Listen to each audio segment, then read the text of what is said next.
Hey guys, thank you to the person that was brave enough to share this story with me. Please be patient as I read the story to you. The story is titled Not Defined by the Absence. This story, like so many, is not unique. It is as old as time itself, passed down through countless voices. And yet, despite how common it may seem, it still carries an impact that feels very personal. It's a story about her journey, one shaped by moments that truly define who she is. Her story started in the summer of 1987, sparked by a brief, fleeting connection between two young people. She was probably conceived sometime in late November or early December, though the exact details of that beginning are a little unclear, overshadowed by the circumstances that surrounded it. Her mom was in her early 20s, full of hope, dreams, and that youthful optimism. But when she found out she was pregnant, the weight of it must have been overwhelming. She turned to the man she thought she could rely on, only to face rejection. Standing alone at a payphone, she heard those cold words.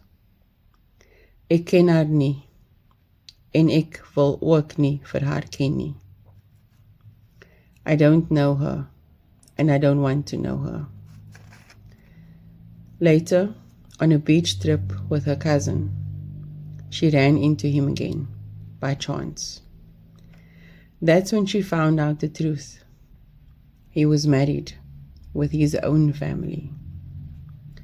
The betrayal, even from an outside perspective, seemed crashing.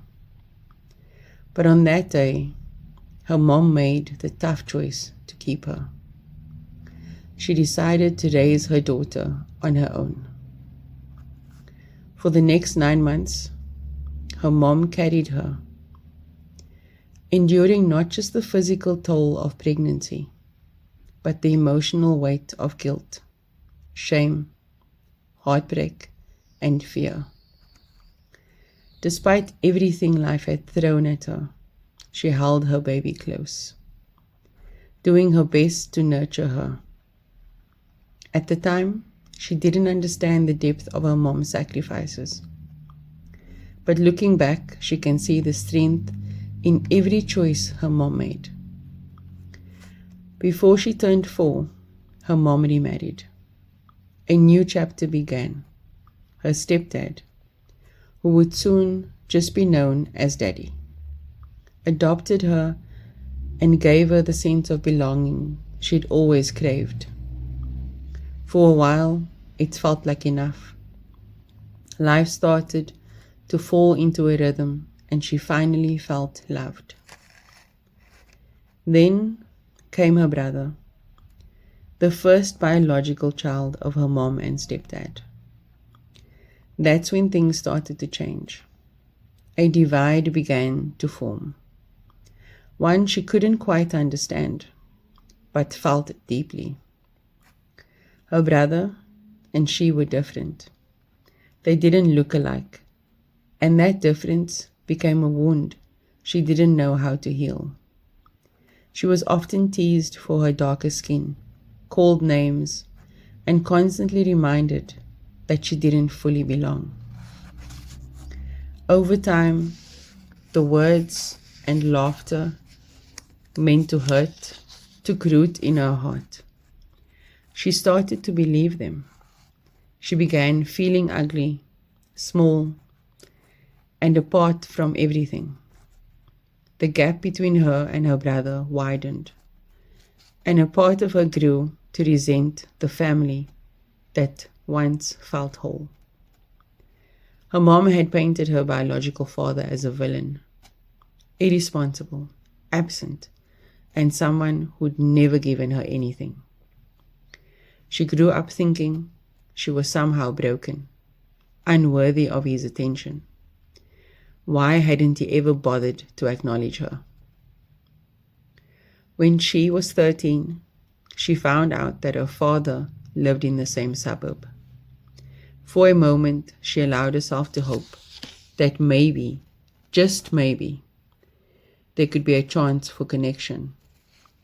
She reached out, grasping at that fragile thread of hope. But when they tried to meet, nothing happened. A phone call was arranged. She waited by the phone, every second feeling like an eternity. He never called. Years passed, and at 19, she left home. When she was 20, she tried again to reach out to her father. Now as an adult, hoping they could finally build a relationship. But what she found was a man far more broken than she could have ever imagined. Struggling with alcoholism, gambling, and his own unresolved pain.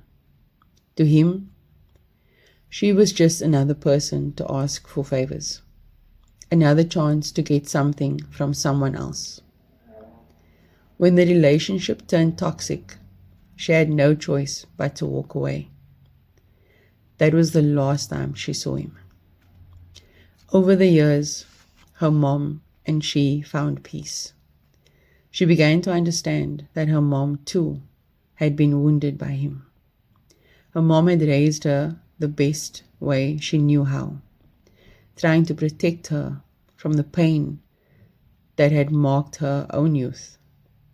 Now, she could see that her mom had given her everything she had. As time went on, she realized her own worth had never been tied to the absence of her father. She wasn't defined by his rejection or by the hurtful words of those who couldn't see her for who she truly was. She had built a life for herself, one that was vibrant, strong, and full of purpose. And she didn't become this way because of the wounds she carried, but in spite of them.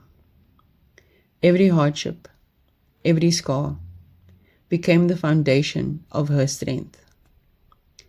She is not the sum of her father's absence. She is here, thriving, not because of what was taken from her, but because of the love she was given and the resilience she found in herself. This is her life, shaped by every struggle, every triumph, and she is enough. Thank you for listening. I hope that the next story I share is your story. Please feel free to share your story with me, and I will share it with everyone else.